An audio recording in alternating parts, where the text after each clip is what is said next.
buenas tardes, mi nombre es Daniela Mejía, integrante del Grupo D.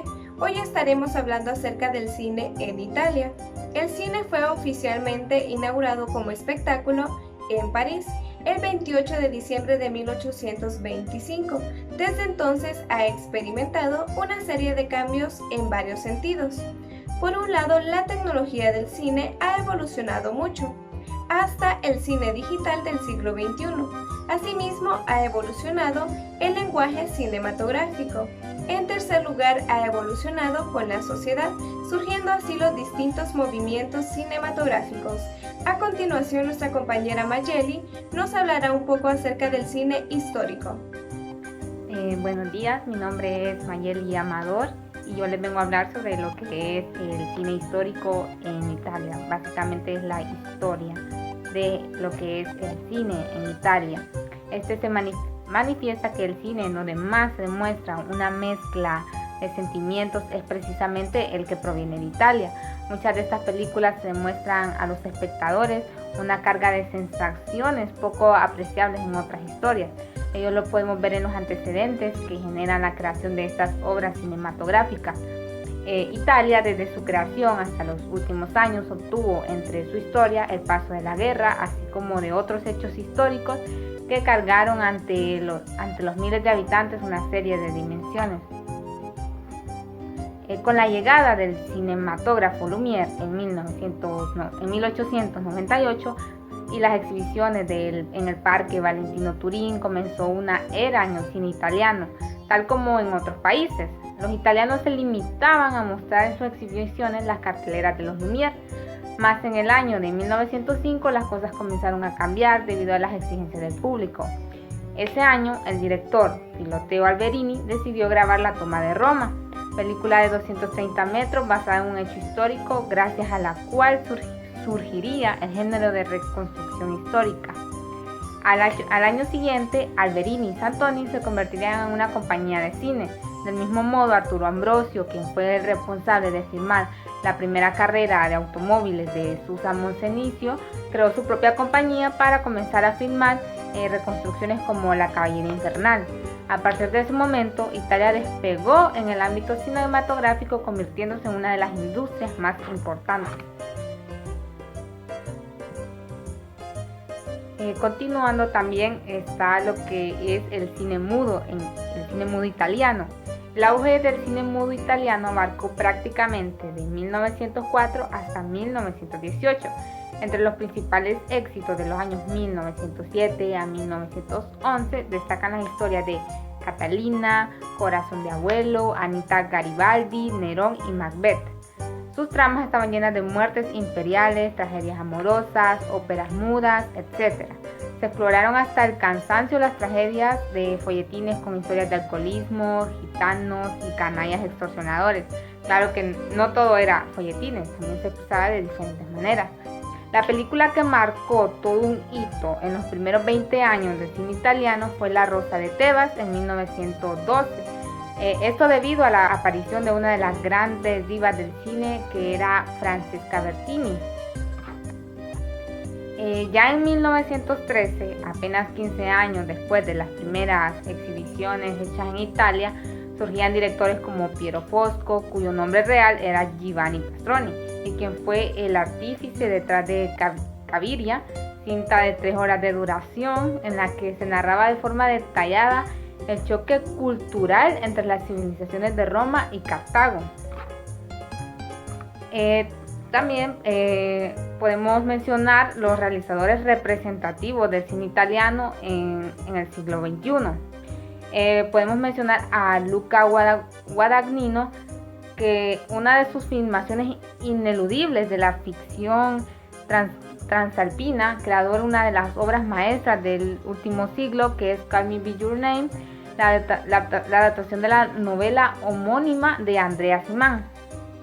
La magnífica película protagonizada por Timothy Chalamet y Armie Hammer, multinominada al Oscar, es el puntual de su filmografía, pero no la única obra relevante. También tiene Yo Soy el Amor del 2009, Cegados por el Sol del 2015 y el remake de Suspira del 2018. También podemos mencionar a Paolo Virzi, y si hablamos de esencia comercial, Paolo Virzi es el paradigma de ello. Filmes como El Capital Humano en 2013, Locas de Alegría del 2016 o El Viaje de sus vidas en 2017, auténticos, llena de salas, han encontrado una segunda vida fuera de las fronteras italianas. En España, por ejemplo, su cine es bastante apreciado por un público maduro, algo lógico atendiendo a los personajes habituales de sus cintas, hombres y mujeres que cerca de la senectud se encuentran en lo que es a la deriva. Y esta es mi parte y lo dejo con mi compañera. Ahora damos paso a nuestro compañero Luis Hércules, quien nos hablará acerca del cine durante el fascismo. Muchísimas gracias por la introducción, compañera. Mi nombre es Luis Hércules y como ya les mencionaba a ella, yo les voy a hablar sobre la época del cine fascista en Italia durante el periodo de gobernación de Benito Mussolini. Para el estudio del cine italiano en esta época es necesario dividirla en tres etapas muy importantes. La primera que se puede mencionar es la que se dio en los últimos años del cine mudo, que tuvo lugar entre 1922 con el ascenso de Benito Mussolini y 1929. En 1924 se crea la LUCE, que significa la Unión Cinematográfica Educativa. En 1925 el Consejo de Ministros declaró que utilizaría la LUCE como su organización técnica con fines educativos, de instrucción y de propaganda. Hay que recordar que el uso masivo de la televisión se da después de la Segunda Guerra Mundial, por lo que el cine servía para proyectar noticias.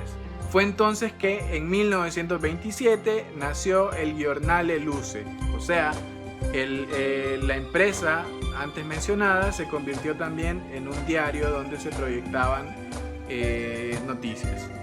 La segunda va desde 1929, cuando se consolida el régimen de Benito Mussolini. En la segunda etapa se profundizó el uso de la propaganda y a partir de 1929 encontramos ya desarrollándose el cine fascista, que buscaba, por supuesto, que las personas se adhirieran a las ideas del líder y a la ideología del régimen. El gobierno fascista intervino el sector cinematográfico y lo más importante para ellos era tener el control del género, ya que además tenía bajo su poder el cine informativo, como lo mencionamos anteriormente. Y entonces en 1930 se crea la Escuela Nacional de Cinematografía Italiana, que además incentivó los cineclubes donde las personas llegaban e intercambiaban ideas, pero bajo la lógica del fascismo y la adoración a Benito Mussolini. Ya para la tercera fase encontramos la narrativa colonial, que empieza a potenciarse a partir de 1935, como una consecuencia de la política imperialista de Benito Mussolini y sus ocupaciones coloniales o sus invasiones a países como Albania, que queda al otro lado del mar de Italia, y Etiopía en África. A inicios de 1937, Benito Mussolini inauguró los estudios de la Cinecittà, con especialización en cine propagandístico. En este mismo año se rodarían alrededor de 19 películas. Durante estos primeros años los estudios vieron pasar a muchos de los grandes de los nombres del cine italiano, como Roberto Rossellini, Federico Fellini, Vittorio De Sica y Luciano Visconti. En 1943 la Cinecittà fue saqueada por los alemanes nazis, quienes la utilizaron como campo de concentración para civiles y luego bombardeada por las fuerzas aliadas. En conclusión, y respecto a este periodo en Italia y en el mundo, podemos decir que el fascismo, al igual que otros sistemas políticos, siempre influirán en los procesos comunicacionales y lo volverán una herramienta a su disposición. Pero en el caso de Italia y de Mussolini, se invirtió y se crearon estudios para la industria que hoy en día siguen siendo de relevancia mundial. Lamentablemente, el fascismo busca siempre apropiarse de las narrativas y por ende de las historias, de las personas y de los creativos del momento. Pero las cosas cambiaron con el siguiente tema que les presentará nuestro siguiente compañero. Nuestros compañeros Abigail Ramírez y Fernando Romero nos hablarán acerca del neorrealismo. Muchas gracias, Daniela, por la presentación, y yo les continuaré hablando sobre el neorrealismo italiano. ¿Cómo surgió? Pues debido al cine dentro del fascismo que estaba, surgió ante la necesidad de mostrar la realidad que estaba pasando en Italia en ese entonces, debido al conflicto bélico, a la guerra, las consecuencias que se traían. Entonces, con la caída de Mussolini, con la caída de Hitler, en esos años 40, tanto la literatura como el cine, ellos tenían más libertad para poder escribir y producir películas mostrando la realidad que parecía en Italia. Los objetivos principales eran mostrar una nueva mirada a la realidad, es decir, aquellas películas que hablaban sobre la burguesía, sobre que una Italia perfecta, esto pues lo reemplazaron a mostrar la realidad que pasaba los niños de la calle, que tenían que darse sus estudios ellos solos, tenían que trabajar para estudiar, la historia del zapatero, de la madre soltera. Esos trataban ellos de llevar hacia las pantallas. Y también otro de los objetivos era la nueva relación entre el artista y la sociedad, es decir, los productores ellos querían dar conciencia y que los demás países también supieran lo que se vivía en Europa, lo que se vivía en Italia. Querían, a través de sus escrituras, a través de sus películas, transmitir eso, y que también los mismos italianos, las mismas personas, tomaran conciencia de ello. Algo peculiar también que se daba eran que los personajes ya no se daban los personajes de cine, esos personajes estrellas que habían en su lugar. Trataban de poner a los personajes que vivían en carne propia lo que pasaba. Digamos, el niño que tenía que trabajar, querían de que él mismo interpretara su personaje para hacerlo más real, para que la audiencia sintiera lo que en realidad pasaba. Y también aquí se dejó de lado también esa ambigüedad en los cines de esos finales felices. En su lugar, la mayoría de veces los finales no eran felices, los finales terminaban trágicos, quizás en muerte, en la misma miseria. Entonces, pues esto vino a cambiar todo en esos años 40, a cambiar todo lo que era Italia, todas las perspectivas que tenían hacia el cine. Y esto es lo que yo les puedo compartir de lo que era el neorrealismo italiano. A pesar que las películas del neorrealismo eran principalmente dramáticas y para nada comerciales, fueron aceptadas de gran manera por la audiencia en la década de 1940, lo que las llevó a triunfar.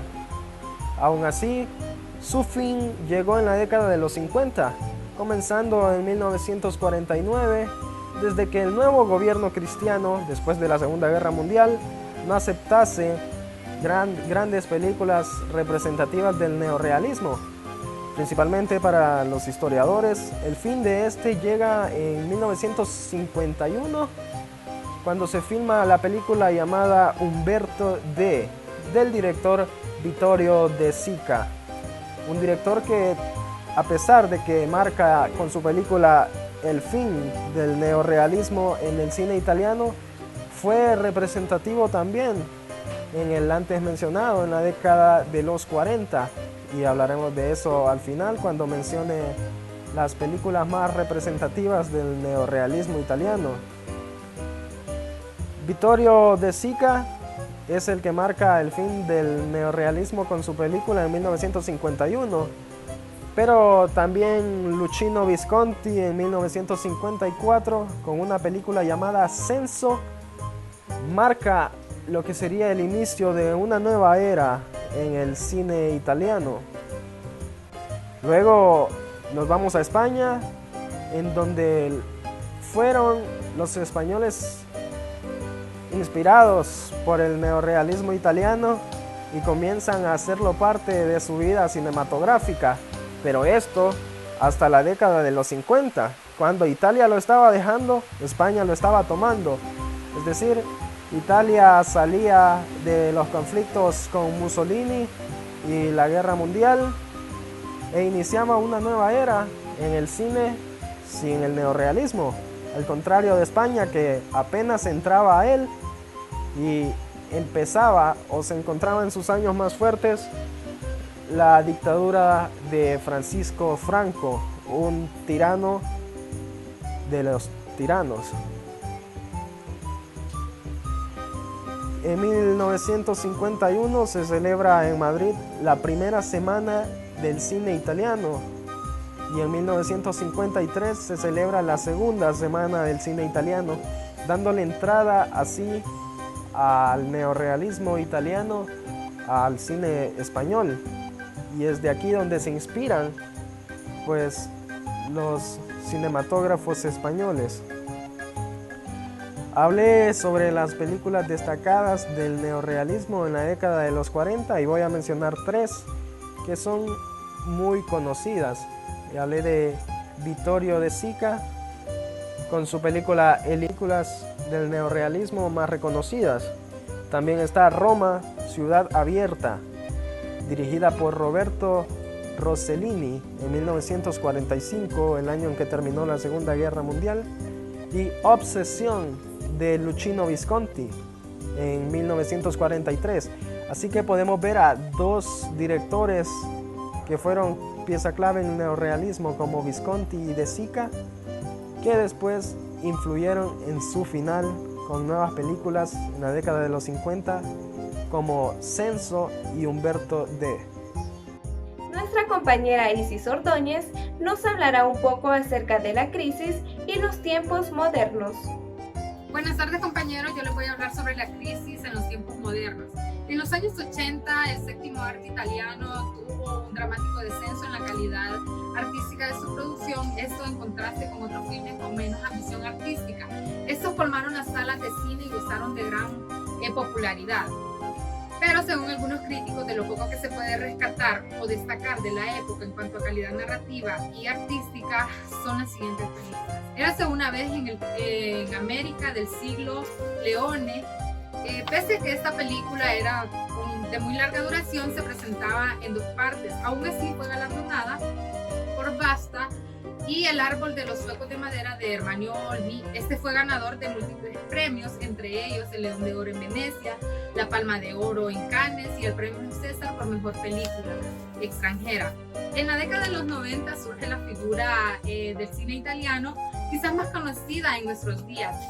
El actor y luego director irrumpió sorpresiva pero creativamente en la escena mundial con una deleitante interpretación en la ganadora del Oscar por Mejor Película Extranjera, y estamos hablando de La vida es bella de 1998. Años después volvería con otra sorprendente actuación en la película Tigre y Nieve. Nanni Moretti ha sido otro de los genios del cine italiano en los últimos años. Este genial director, actor, productor y guionista se caracterizó por su preocupación en temas sociales como políticos de Italia, criticando especialmente la administración de Silvio Berlusconi en filmes como El único país del mundo de 1994. Morettina ha sido galardonado con premios como Mejor Director y Mejor Película en el Festival de Cannes por Querido Diario de 1994 y La habitación del hijo del 2001. Respectivamente, quizás el último gran éxito del cine italiano, sin duda alguna, ha sido Gomorra. ¿Qué pasa con Gomorra? Gomorra es basada en la novela homónima de Roberto Siciliano, inspirada esta en hechos reales. Como les dije, es un filme dirigido por Matteo Garrone, que adaptó la obra del mismo nombre del periodista Roberto Siciliano. A pesar de que muchos periodistas criticaron su alejamiento de la obra original, la película logró un gran premio en el Festival de Cannes en el 2008. Pues esto ha sido todo de mi parte respecto a la crisis en los tiempos modernos. A continuación, nuestro compañero Marvin Cruz nos hablará un poco acerca del cine sonoro. Gracias, Daniela, sin duda alguna estamos aprendiendo muchísimo sobre el cine italiano. y a mí me toca hablar sobre el cine sonoro, pero vamos a dar unos pequeños pasos atrás, hablar sobre el cine mudo, porque luego del cine mudo vino el cine sonoro. En el año 1926 se estrenó en Nueva York Don Juan, con efectos sonoros y una partitura sincronizada, y es aquí donde fueron los primeros pasos del cine sonoro. Posteriormente vieron varios cortos, se hicieron efectos, se crearon nuevos instrumentos y otros dos sistemas, los cuales son el Vitaphone, que era de la Warner, y la competencia, que era Movietone, que era de Fox. Las grandes productoras estaban peleando por cuál era el elemento que se iba a estar utilizando para este nuevo paso en el cine. El 6 de octubre de 1927 se estrenó El Cantor de Jazz, considerada la primera película sonora en la historia del cine, que hizo temblar todos los planes del momento del cine mudo. Era oficial que en el año 1930 el cine sonoro era un hecho. El cine mudo había sido definitivamente vencido. Esto es muy importante mencionarlo porque luego de esto todo el cine de todos los países se tuvo que reivindicar. Por eso la llegada del cine sonoro obligó a la industria cinematográfica italiana a empezar de nuevo, es decir, a que todos aquellos grandes escritores, aquellos productores grandes, directores que tenían un recorrido muy grande, tuvieron que reinventarse. Debido a su llegada, el gran productor Stefano Pittaluga, también el escritor Emilio Secchi y dos realizadores como Alessandro Blasetti y el autor eran autores de las películas como Soul, La Tierra Madre, Palio, 1860, que íbamos hablando de esto con todos mis compañeros porque estos eran los grandes exponentes del cine italiano y por eso han escuchado que mencionamos tanto sus nombres. También otras películas como Mario Cameri, director de Rollate, Copello, A Tre Punte, Luigi Pirandello escribió el guión de Asio y Calleveri, Rústica Moderna, que todas estas se llegaron a convertir en las próximas películas sonoras, que ya no eran mudas, sino que eran sonoras.